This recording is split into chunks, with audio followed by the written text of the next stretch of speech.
I'm Srikanth, co-founder and executive vice chairman of Fractal.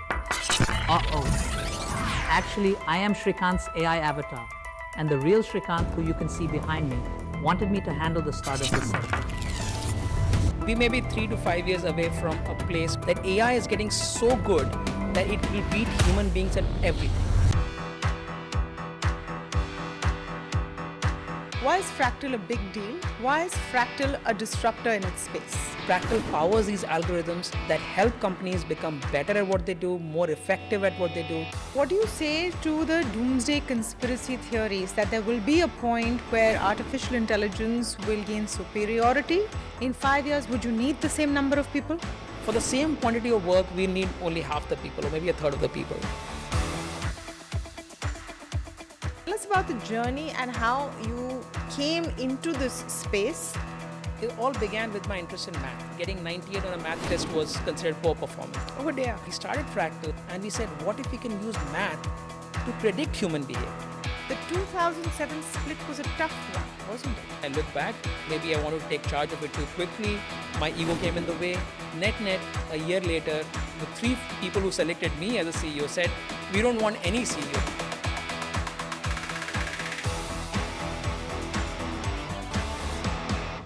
Fractal Analytics was talking about AI before anyone knew what AI was. It services hundreds of Fortune 500 companies, yet there is very little known in the public space about Fractal and its founder, Srikanth Velamakanni, who is my guest this week on The Disruptor. Srikanth, so great to have you on. Thank you for coming in. Nice to be here. Yeah.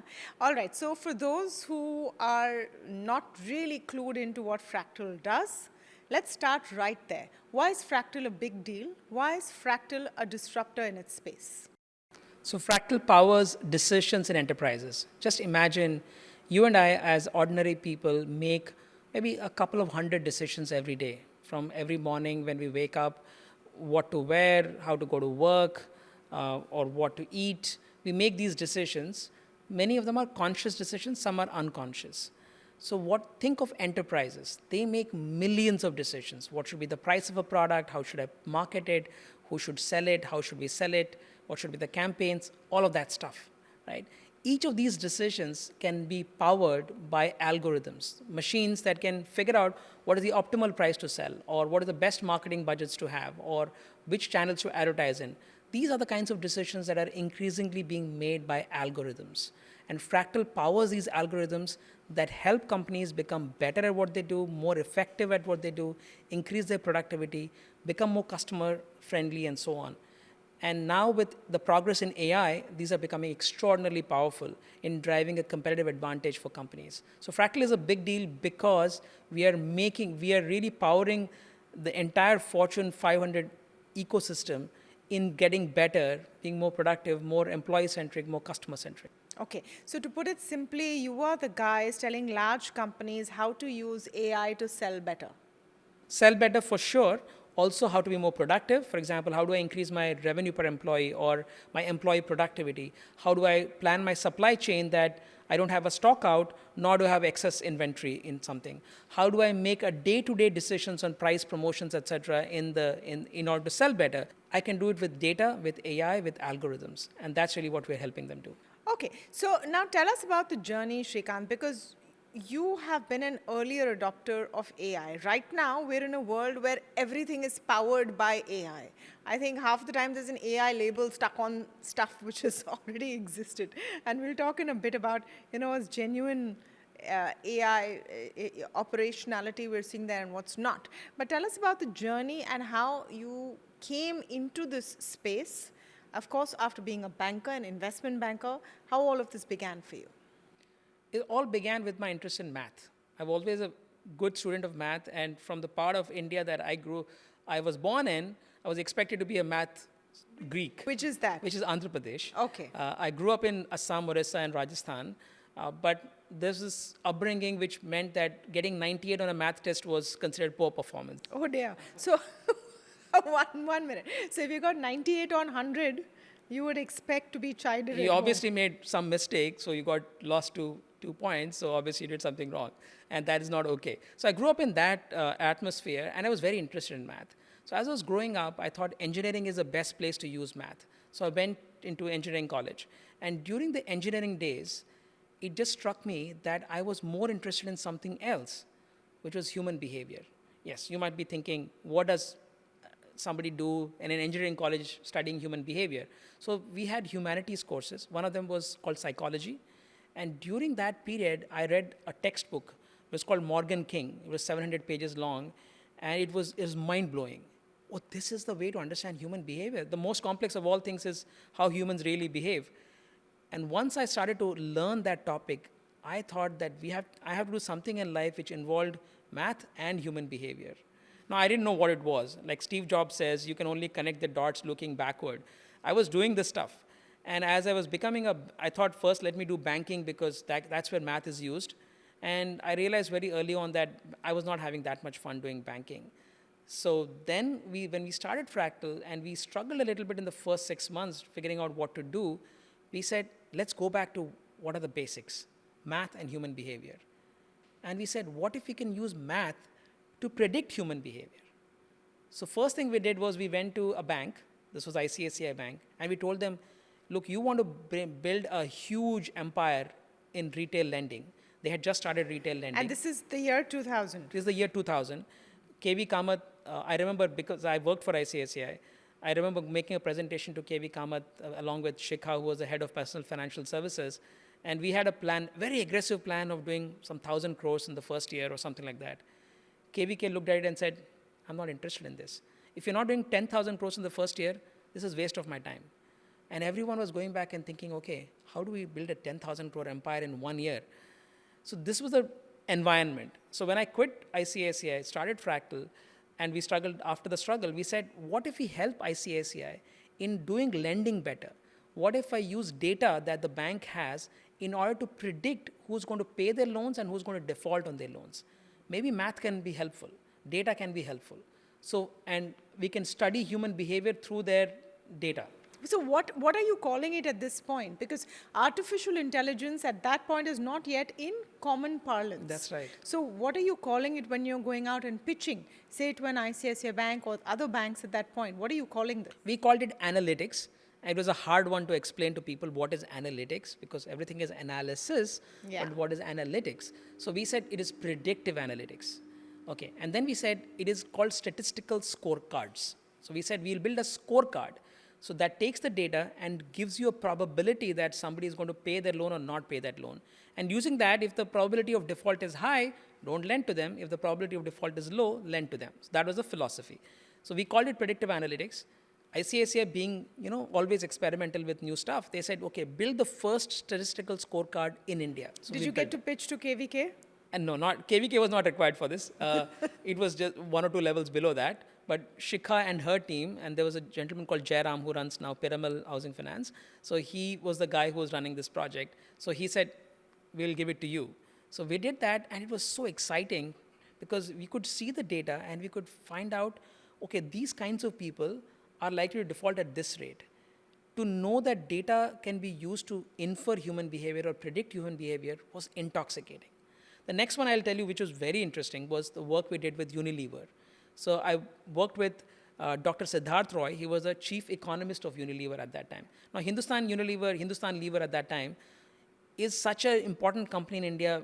I don't know if people know about it or not, but they make everything. So what we were doing was to use, Unilever had a panel it was called Repeat Buyer Survey.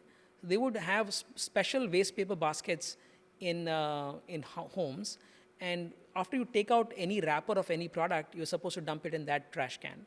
And Unilever people will come and take that wrapper away and they document it. Okay. So they'll analyze your trash to Yes. see what your consumption habits are. What did you buy and what did you consume? And it was mind-blowing to know that during a recessionary period of 2001, people, for example, if you were buying expensive product like surf, you were downgrading yourself to something like a ghadi, which was a cheaper product. Or if you're buying, let's say Starbucks, you're drinking a Starbucks coffee every day. Now you might reduce the frequency to every week because you can't afford to buy it every day anymore. If I can use data to understand human behavior, this is cool. So let me interject here with a fundamental question, which even now applies to AI and how we see it evolving, which is the question of bias in those developing those programs. Because it's something that you said earlier caught my attention when you talked about ICICI, where we could figure out which kind of people would default and which kind would not. How do you make that distinction? And was that a problem that you had to solve earlier on? How you could ensure that the data does not get, contaminated by individual bias or individual thought? It's a very insightful point, because lending is a matter of fairness as well. You have to be fair in lending. And banks back in the day used to have policies like, we will not lend to lawyers, we will not lend to this areas of the city. Yeah. So profession-based, areas of the city-based, they would not lend, because they had this experience saying that, okay, it's not working out for me, I have more defaults there. And it is, frankly, these things have become outlawed in many countries. India, which was probably allowed back then. What we were doing was to move them from that sort of thinking to data-driven thinking. We would say, okay, the data suggests that this profile of a person has this likelihood of default. And we would also do one more thing, which is very interesting. It's slightly technically complicated. We would infer about the people who we have not lent to. So if you have a policy of not lending to a certain people, you don't know how they would perform if you were to lend to them. So we had mathematical ways of even helping the banks figure that out, which is called reject inference. So doing some of that helped us de-bias the system to a certain extent. So if a loan officer gets up one morning and he or she has a fight with their spouse, they come to office and they're grumpy, they're rejecting all loan applications. Whereas an AI system is not going to be grumpy on any given day. It's going to be the same consistent self. So there were some advantages of machine-driven thing. It's more consistent, higher quality, higher predictive power. And that's why ICSA started moving to scorecards back as early as 2001. So let me talk a bit about 2000, the founding five. There were 5 founders, right? So who are these people? How did all of you come together, and what's the story there? And then, of course, I'll come to the episode in 2007 when the split took place. So as growing up, I did not want to be an entrepreneur, and some things happened because of which I changed my mind, and suddenly I was thinking I'll be an entrepreneur. There was a lot of entrepreneurship in the air, so to speak, around .com time. Many entrepreneurs were coming through. So one fine day, on August 15, 1999, I remember Independence Day, I made this bold announcement to my friend that I'm quitting. By December 31st, I'll quit and I'll start something. I had no idea what we will start. But I had moved in my head that I'm going to be an entrepreneur. What was the trigger? I think there were 2 triggers. One was my meeting with Narayan Murthy in 97. He came to our business school. And he was running a small company called Infosys, tiny company at that time. But he was talking about how you can be ethical and be an entrepreneur. Growing up, I felt that businessmen are generally corrupt, so I didn't want to be a businessman. The second thing was to look at peers, friends of mine, starting companies. I felt like, you know what, people like me are able to raise capital. And I always felt that, I don't have any capital background, so I won't be able to start. Now seeing those 2 things, it sort of clicked in my head that this is the right time to be an entrepreneur. And then I looked for a few people who I can start with. First thing, one of my friends, a classmate in business school was Nirmal. He was always very keen to start a company. So I went to him and I said, you know what, shall we partner? Shall we do something? Then Nirmal said, let me get my best friend. So he got 2 of his best friends, Pradeep and RK. And I got my best friend, which was Pranay. So 5 of us came together and we brainstormed, and the 6th guy joined, and then we all started in 2000. And slowly that team has shrunk to 2. And for the last 15 years, 2 of us have been running Fractal. So that is actually the journey of a lot of companies, that you start one way and then you evolve and you morph. But the 2007 split was a tough one, wasn't it? So we were 6 of us who started. 1 person left right away in the first year. Then 5 of us ran the company for about 7 years, 6.5, 7 years.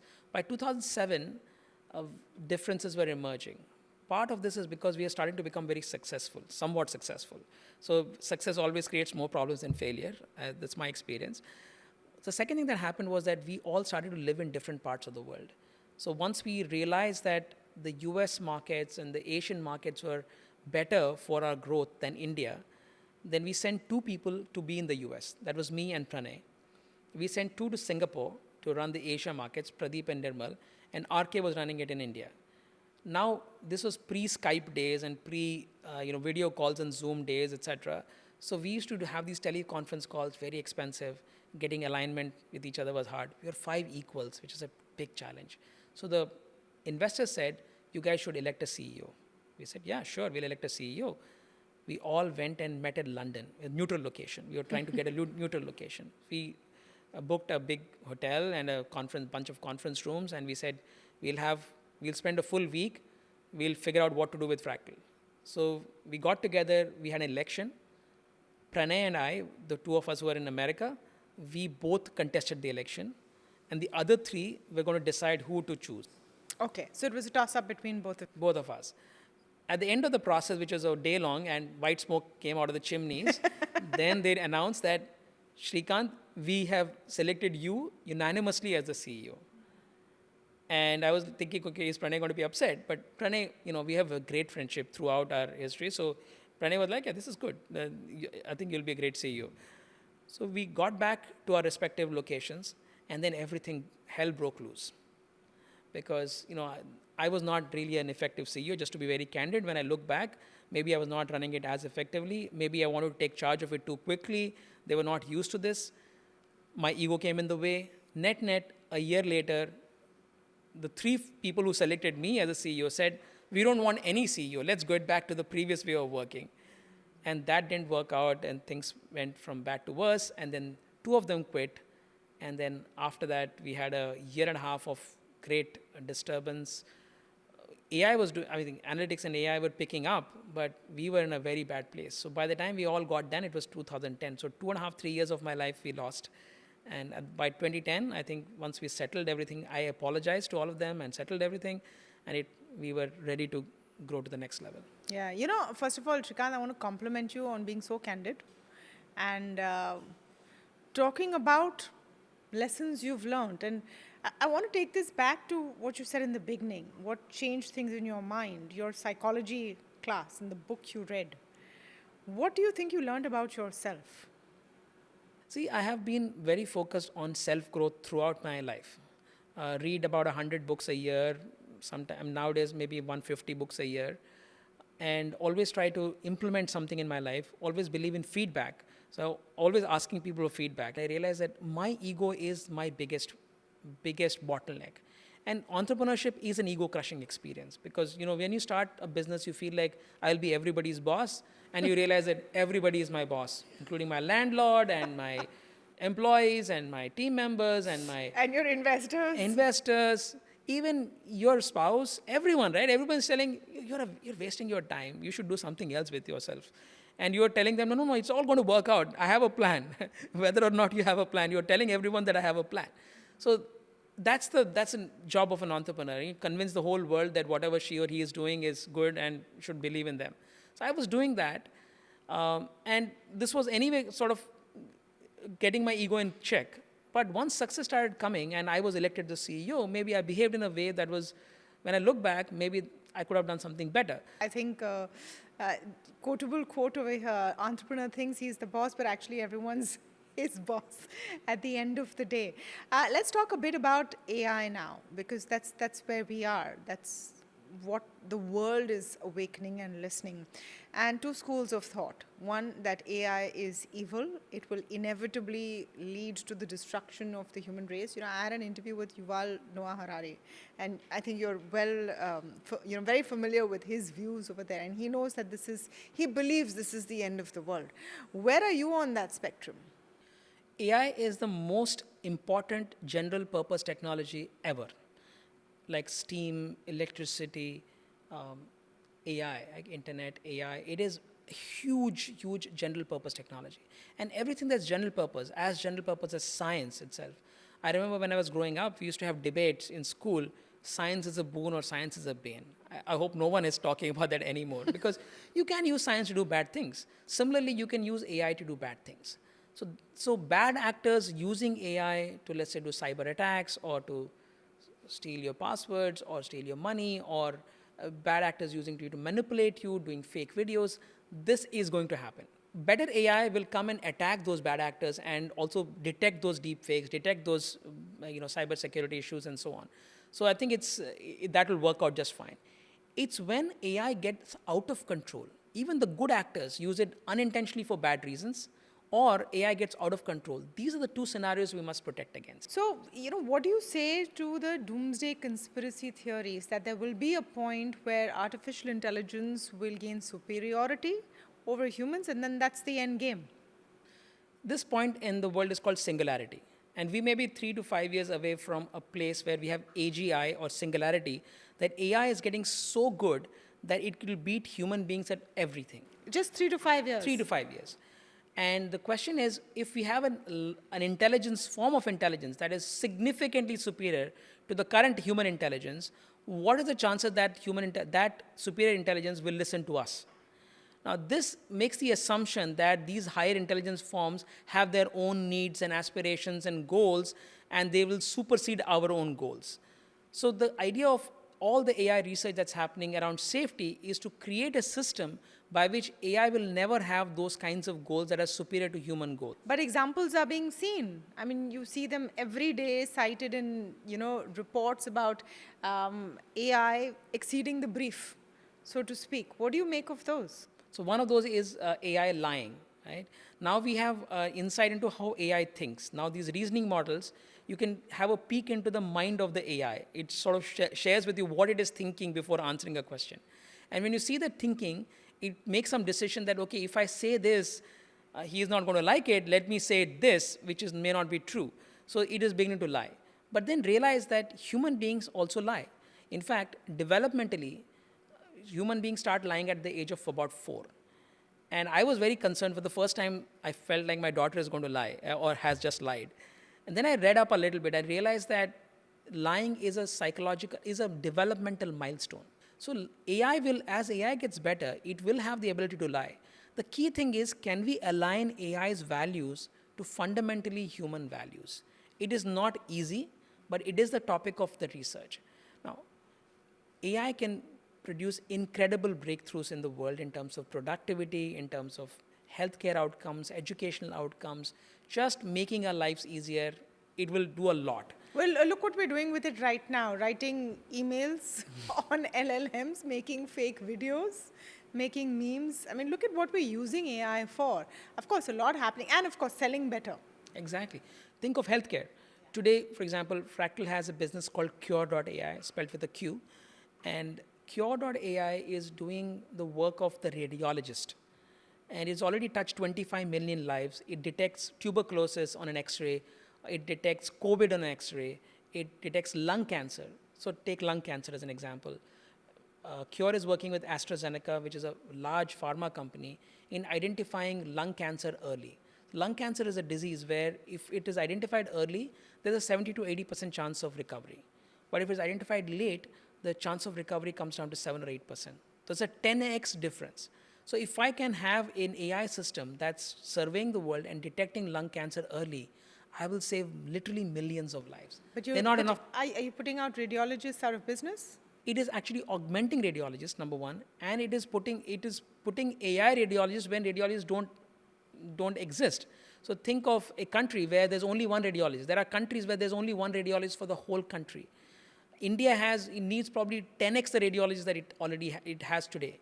So in such situations, what it does is it does the job of the radiologist when radiologist is absent. An example is Philippines. We have our vans going around the country of Philippines, identifying who has TB. TB is a big problem in the Philippines too. These scans used to go to the headquarters, and then the doctor would look at it like 4 weeks or 6 weeks later, and then try to find the patient. And patients will be lost to follow up. So what we do is to put those patients on drug therapy right then and there, because in a mobile van. That is the possibilities of AI. So AI will create incredible life outcomes for the world. And in terms of jobs, the big jobs question, for example, the number of people you hire today, in 5 years, would you need the same number of people?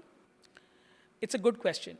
If you take a status quo and say that, okay, there's a finite quantity of work, and we have these many people. For the same quantity of work, we'll need only half the people or maybe a third of the people. But work expands because it's linked to human imagination. Not at the same pace. It can sometimes be even higher pace. Just think about 250 years ago, there were these people called Luddites who are going to factory floors and saying, do not bring in machines. But 200 years later, the world is in a very different place. We have mechanized, created technologies, various kinds of things which has made life better. So progress is on that direction, which means that we will have to use more AI. And when you start using more AI and automate bunch of jobs, human beings being creative, imagine what's next, the next big thing. And in that, we start employing people again. So this has happened for 300 years in a very predictable way. So there is going to be one stage of disruption. Yes. Before things settle down. Yes. How large will be that stage of disruption, job disruption because of AI? It could be 5 to 10 years, which means that someone could go through a whole career and disrupt it. So it is not easy. So we have, as societies, as countries, we have to come up with systems to manage this situation. I'm not saying it's going to be easy. Think of a 50-year-old truck driver, right? Let's say I'm doing long-haul truck driving from the west coast of United States to the east coast of United States. There are large, big highways. I'm driving and I'm getting $100,000 a year. A good job, decent job. Now, this job is going to not exist.